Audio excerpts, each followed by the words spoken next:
every single day, like I've always done and always will. Passing these bills over the making yet another stand. Welcome to this week's edition of New York Now. I'm Dan Clark. New York's COVID-19 vaccine mandate for healthcare workers is now in full swing, leaving some worried that hospitals might be left understaffed without those unvaccinated workers. But so far, it looks like hospitals and other healthcare facilities are making it work, and the state now has a plan if they can't. We're going to turn first today to Daryl Camp, who's been following this week. Daryl. Thanks, Dan. So, while hospitals seem to be coping with the state's vaccine mandate, some have already said they could delay elective procedures if it comes down to it and bring in the National Guard or workers from out of state.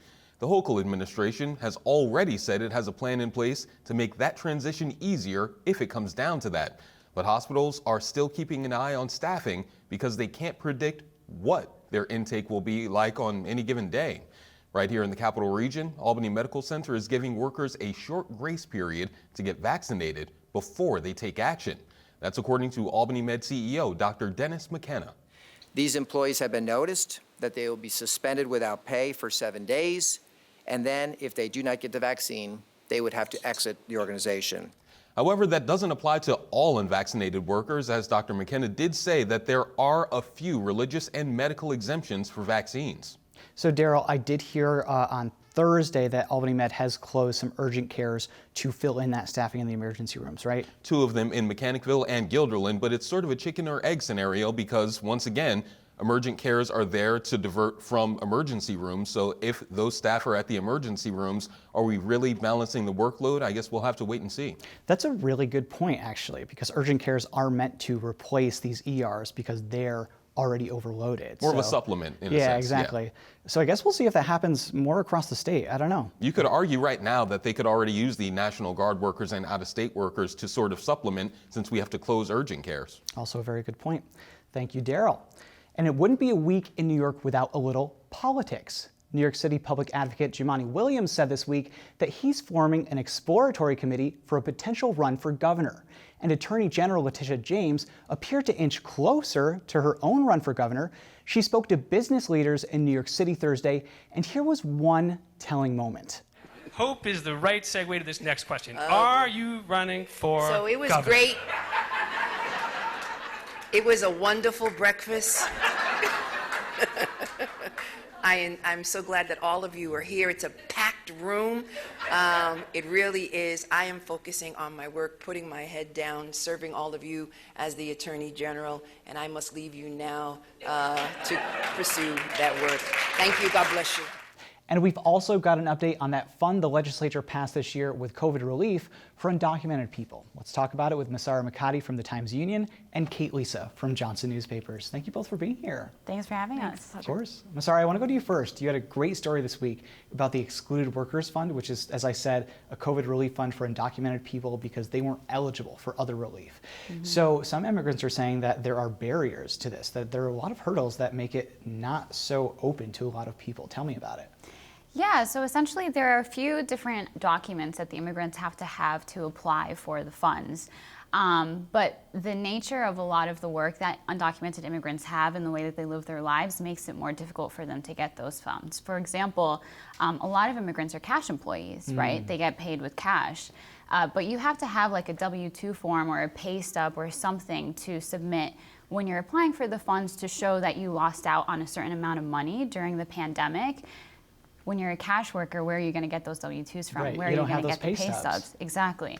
So undocumented immigrants will then have to go to their employer to ask them for some sort of a letter or documentation to say that they got paid X amount of money during this time period. Obviously, that can be a really scary thing to do. There have been stories of undocumented immigrants who have gone to employers asking for those letters that end up getting fired. One undocumented immigrant I spoke with, she said that there are so many people in her community who she knows where the bosses just refused to give them anything. You know, the suspicion is that maybe it's just because they're getting away with not paying taxes on their employees and they don't want to have to do that, right? There's that. So that's like one barrier that a lot of undocumented immigrants have been facing in accessing the funds. The other one is providing proof of residence. Right. That's a huge one. You have to show where you live. Now, we have Green Light Now, which is great for the undocumented immigrants because they can have that driver's license that shows where they live. But what if they don't have that driver's license? Or what if they just haven't gotten it yet? They have their learner's permit. Or what if they're not even planning on getting a license because maybe they live in the city? So then they have to submit a utility bill. But maybe the utility bill isn't in their name because they have roommates. Maybe it's in their roommate's name. So the list goes on and on and on of ways that it can be really difficult for undocumented immigrants to show their proof of residence. The final thing that's been really challenging is the funds are running out. That's what I was going to ask you about. So we don't even know, like if you're applying for it right now, you don't know if you're going to get the money. No, as of last Friday, the Department of Labor put a disclaimer on their website saying, you know, if you apply, your application will still be considered, but we can't guarantee that you're going to get any funds. When advocates initially advocated for the Excluded Workers Fund, they asked for $3.5 million. They got $2.1 million. They asked for 3.5 because they knew that that was at least how much they needed for the community in New York State. You know, but the applications have been open it started on August 1st. The applications opened on August 1st, so about 2 months now. But most of the applications were submitted the week that the DOL put up that disclaimer. So it was like the week prior to that Friday that most of the applications were submitted. Why?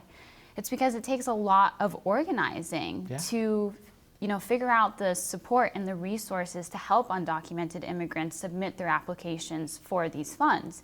So it took a while for organizations, especially upstate, right, because they're not as concentrated as they are down in New York City, to you know, figure out what they were going to do and how they were going to process this whole thing and get the word out to the community and help them figure out, you know, proof of residence. Some people started looking at family court documents or using traffic violations to provide proof of residence. I don't want to cut you off. I want to get to Kate before we run out of time. But I'm really interested to see what lawmakers do about that in January when session starts, or maybe before that. Speaking of next year, Kate, we already have some primary challengers maybe to the governor, Jumaane Williams forming an exploratory committee, Tish James maybe jumping in. What's the temperature like right now? Rising, for sure. You know, it's interesting because we're still more than a year out from the 2022 governor's election. So it's really starting to get interesting, especially because we had some people like New York City Public Advocate Jumaane Williams really open kind of, I guess it's unofficial kickoff to the primary, really. And then we had Governor Hochul kind of come back yesterday, Thursday of this week, saying that, you know, she's not going to comment on that kind of thing about the race. She's not focusing on gossip with politics right now, right? So I mean, like, yeah, sure. I mean, publicly, yes. Behind closed doors, I'm sure that's different. Absolutely, but we aren't getting the discourse yet. But it'll be interesting to see as he opens that committee and who else teases throwing their hat in the ring, because that it will make a big difference with the New York, I guess the upstate versus the downstate voters, because Jumaane Williams obviously has that stronghold as a Brooklynite. Tish James, obviously Attorney General James, is from Brooklyn also, and they kind of are farther to the left a little bit than Governor Hochul has kind of self-described herself as a more moderate, she's kind of centrist Democrat. So it will really be telling of what direction I think the Democratic Party might be going in the state.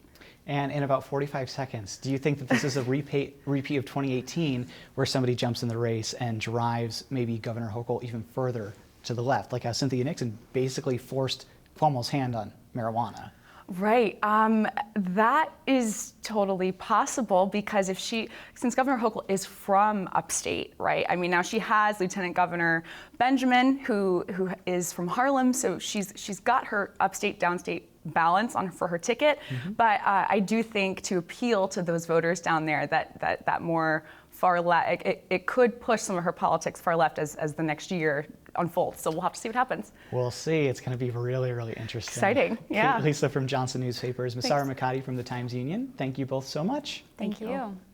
So going back to COVID here, healthcare workers aren't alone in their vaccine mandate. The state is also requiring vaccines for state government workers, who can also test weekly instead of getting the jab. And students at public colleges and universities in New York also have to be vaccinated, but there's no option for them to test out. That came to a head this week when SUNY started deregistering students who haven't been vaccinated. That's only about 1% to 2% of the student body on any given campus, so it's not expected to affect the SUNY system all that much. Instead, SUNY is trying to move past COVID and focus on growing the system and providing more opportunities for students. SUNY Chancellor Jim Moatris sat down with me this week to talk about that, and just a side note, we spoke before SUNY started deregistering students. SUNY Chancellor Jim Moatris, thank you so much for being here. It's nice to be with you. So it's been about a month since the school year started in SUNY, the first semester, I should say, of the year. How's it going so far? It has to be a challenging year. It's the second year, or I guess third year, where COVID is affecting things. This is really our third year. In many ways, it is a new enthusiasm and energy. I've been to about a dozen campuses so far, and last year versus this year is like night and day. Last year was a tough year for our students, and we can be honest about it, they survived last semester. We kept our campuses open, but it was really difficult. This year, completely different. Students are back, faculty are back, events are back, gatherings are back, people are back in classrooms in a more robust way. It's been a much better experience this year so far. Oh, that's good news. Yeah. But aside from that, what's your biggest challenge for SUNY right now? Is it the COVID stuff? Is it other stuff? You know, we're putting COVID sort of on the back burner now. We're managing it. We're doing the vaccination process, that we have the mandatory vaccination process. We're testing. We're doing all of those things. But what we're really trying to get back is to core academic mission. Previous couple of years were really tough. People lost a lot of learning time, a lot of social time. How do you bring that back while we're transforming our economy post-COVID? Who can meet the needs of the post-COVID economy? That's higher education. But we have to do a better job of transforming. So in the middle of all of this, we now have a moment in time to really take the reins and say, how can we make higher education better to meet the new workforce demand? You know, with the vaccine mandate, have you had any staffing issues like how hospitals have had with the healthcare worker mandate? How has that affected the workforce? Well, we have public hospitals, which we run. We have 3 hospitals, and that has been a challenge. We have had staffing shortages. People are tired. People are leaving for higher paid jobs in other places. So we're doing everything that we can. We applaud Governor Hochul, by the way, for giving that overtime flexibility and doing some of those things that allow us to retain our workforce. Overall, though, our staff has not had many challenges with the vaccine policy. We've mandated it, by the way, for our MC employees because we can. Right. Most people are getting vaccinated. Most of our students, we're at about 92% of our students are now vaccinated, even with the mandate coming due soon. So they want to turn the page on this, right? We're getting vaccinated because we want it to be over with. So we're not seeing those challenges here like they're seeing in other places. What happens down the line a few months from now when hopefully our COVID numbers are low enough that things go a little bit back to normal? How is that going to affect SUNY? Do you see any changes, or will it be, I assume it'll be smooth sailing because all you got to really do is take off a mask and go to class, but you tell me. I think what we're doing now is going to be the thing that keeps us open and keep our classes open and robust. You never know what comes our way, Dan, right? We always have these curveballs. We thought last year it was going to be over. Yeah. And we thought this summer was going to be over. And there's always a new emerging thing. But what you're finding is if you vaccinate everyone, it doesn't matter what variant comes your way because you're basically have minimized the virus. So I think SUNY is going to be on a path of prosperity. We're going to keep open. And now what we want to do is transform what we're doing to give students more experiences, more opportunities to be more successful in life. That's our main concern. That's our main objective, not COVID. So talk to me about that. What do you see as the vision for SUNY moving forward? How do you strengthen it, I guess, and expand these opportunities for students? Here's the challenge we have. Enrollment in higher education nationwide is on the decline. Right. SUNY is not immune from that decline. For the past 10 years, our enrollment has been declining. It's been accelerated because of the pandemic, but I think we're stabilizing a little bit. All at the same time, where 70% of all new jobs being created in the United States of America need some post-secondary education. Now more than ever, you need some credential in higher education to meet the workforce demand. It's on us now to reach out to students and communities and individuals in communities who don't have the necessary credentialing and say, we're here for you. We're the largest system in the entire country. There's an option whether you want to go to a community college or an educational opportunity center or get your PhD or medical degree. We have everything at a low cost at very high quality. But it's on us to reach into communities and show, here's our value for you because you'll be successful. That's the main challenge we have, is to demonstrate how important we really are in society. So I went to a SUNY school, SUNY Albany, and it seemed like a no-brainer for me just, based on cost alone. I was looking at private schools. No way I could have afforded them, so very thankful for SUNY. Why do you think we see that decline in enrollment over the last decade, considering that SUNY is probably the best value that you're going to get in the state? It is the best value. And the honest truth is, I wouldn't be chancellor today without a SUNY education. Right. SUNY afforded me the ability to get my education, to go into government and public policy, to go into higher education. Without SUNY, I would not have had any of those opportunities because I couldn't afford going to a private school either. And that gave me the economic and social mobility that I needed. I think there's a couple of things at play. First, I think there are some cultural divides in our country still where people don't think a higher education is worth it. Yeah. That's for other people. That's not really going to teach us anything. That's not going to provide us core values or get us a job. There is that out there. And then there's intense competition where there's private training programs and other things, and they say, don't go to college, it's not worth it any longer. So you're facing these real divides, or there's communities being left behind. The biggest drop off in our enrollment are in underrepresented communities. Those communities who have been most impacted by COVID, those communities have been most impacted by the economic transformation from the manufacturing economy to the information economy. They're just not hearing us. We're not connecting with them. We're not providing them what they think are the opportunities. So part of our mission going forward is to go into those communities. What I love about SUNY, Governor Rockefeller built the campuses all across the state of New York. We have a SUNY campus everywhere across, but we often did not build those campuses in those underrepresented communities. Part of what my mission as chancellor is going to be is get our campuses to work better together, go into those communities, reach out to them directly and say, we're here for you. You don't have to come to us. We're going to you. And I think if we can make that connection, we'll turn the enrollment problem around. Because the enrollment problem is an equity problem, really. Absolutely. The way that you're talking about this really reminds me of the way that our new governor, Kathy Hochul, talks about her strategy statewide. How do you see Governor Kathy Hochul affecting SUNY? Do you think that she'll be a champion for SUNY? Do you think that things will change, I guess, under her? I think so. She has been a big proponent and champion of SUNY.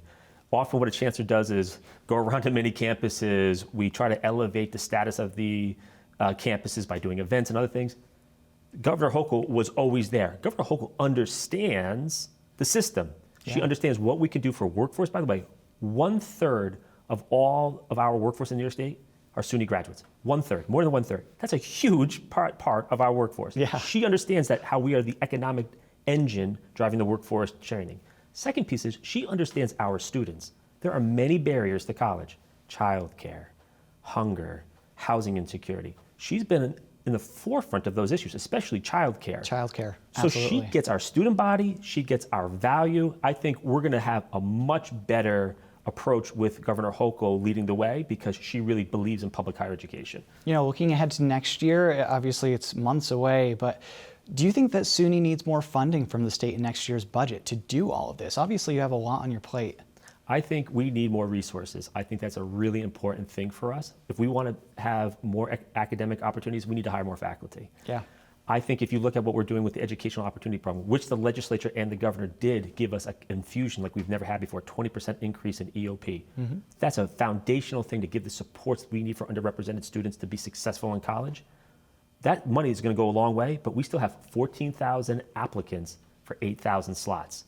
We should serve every one of those students who are eligible, not just the students that we have funding for. So I think if you can invest in SUNY, we'll invest in the communities, we'll show return on value, we'll do all of those things. But yes, I think resources are tremendously important for us. All right, I guess we'll look at it next year and see what the governor and the lawmakers do. But we'll leave it there. SUNY Chancellor Jim Malatras, thank you so much. Thank you. So we heard there that SUNY wants more funding to grow its presence. And if there's one group that agrees with that, it's UUP, the union that represents SUNY workers. A lot of people don't know it, but SUNY actually operates a handful of hospitals around the state. So the vaccine mandate for healthcare workers applies to them too. And while there were concerns that would cause havoc at those hospitals, it doesn't look like that's going to happen. But UUP says those hospitals were understaffed and underfunded long before the pandemic. I spoke this week with Fred Kowal, the union's president. Fred, thank you so much for being here as always. I appreciate it. Great to be here, Dan. Thank you. Of course. So let's jump right into the vaccine mandate for healthcare workers. Some people may be thinking, why does this matter for SUNY? And SUNY actually operates a few hospitals in the state. So I want to start there. Tell me how this is going in terms of the vaccine mandate at those facilities for those healthcare workers. How does it look? Are you going to see a large, I guess, gap of workers at those hospitals? You know, what I can tell you thus far is I think the situation is not as bad as it was feared. The majority of the people who work at SUNY's hospitals at Stony Brook, downstate in Brooklyn, upstate in Syracuse, the majority of those workers are UUP members. And we're talking about a lot of obviously the physicians, the nurse practitioners, the therapists, respiratory therapists, crucial during COVID. It is, first of all, our members are vaccinated at over 90% at the 3 hospitals. And so since they form the majority of the employees at the hospitals, I think the hospitals are going to be okay. Having said that, there are long-term staffing issues at the SUNY hospitals going back 10 years because of underfunding in the Cuomo administration. That's what we're seeing. Those terrible circumstances are coming home to roost in the middle of a pandemic.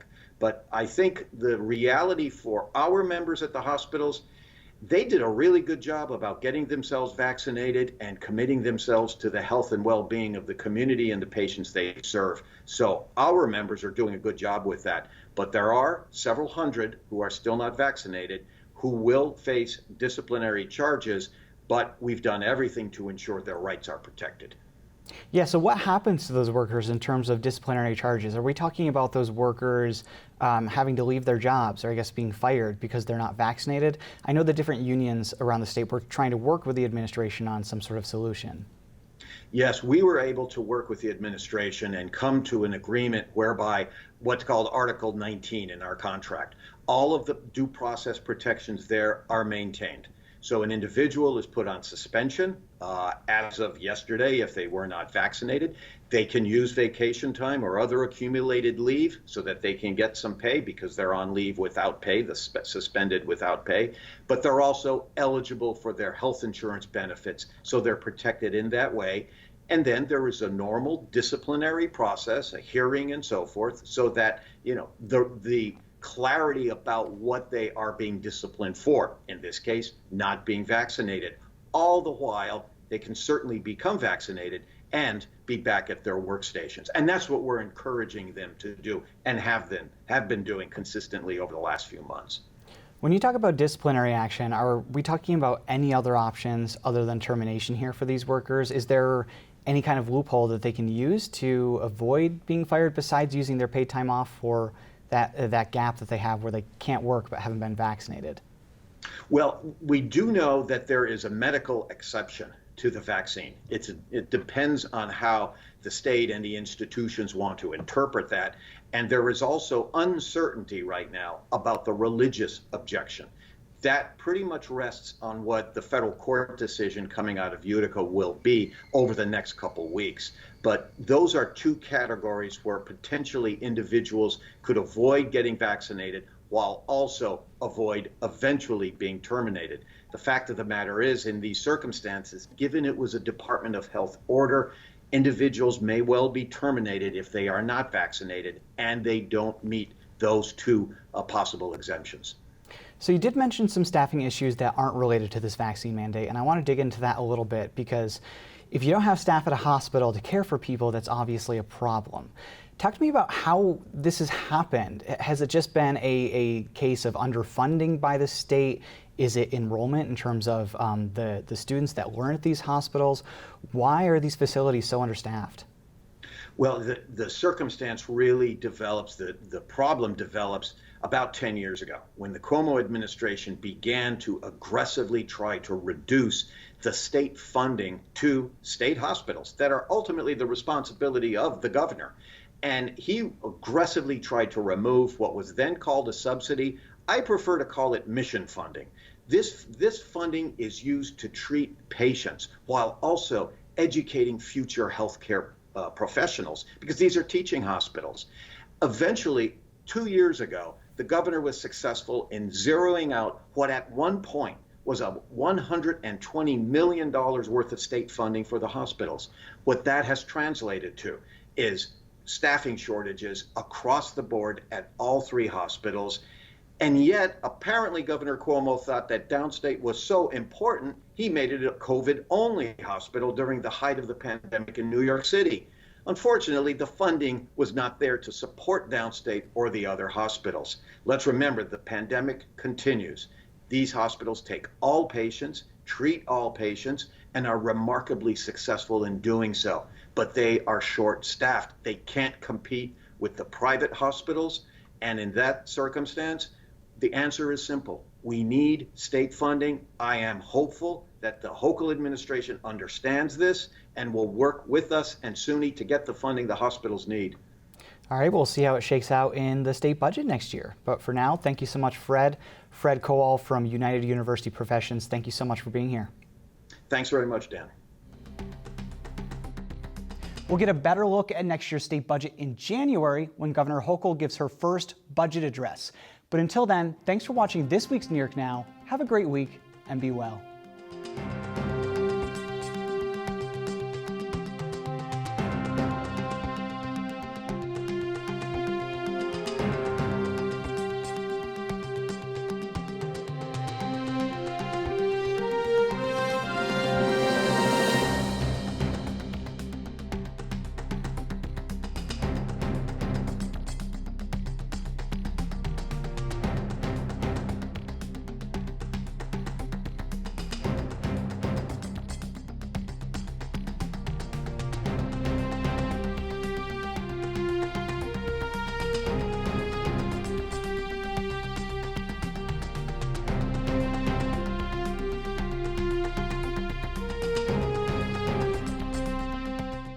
Funding for New York Now is provided by WNET And by the Dominic Ferrioli Foundation.